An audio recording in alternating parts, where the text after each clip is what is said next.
O luego cuando vaya más. Lo repites.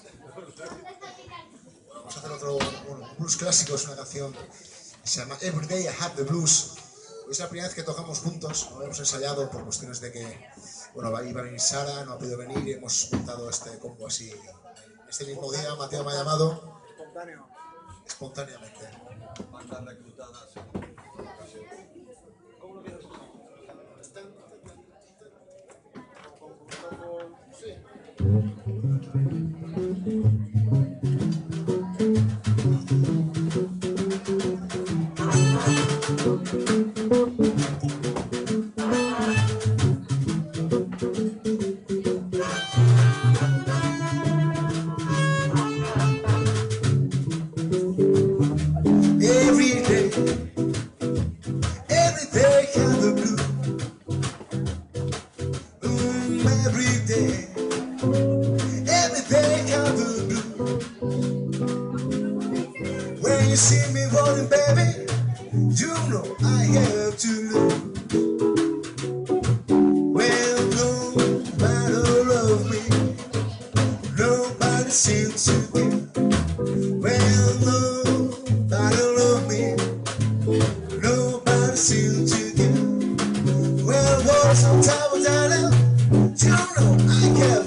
Gracias.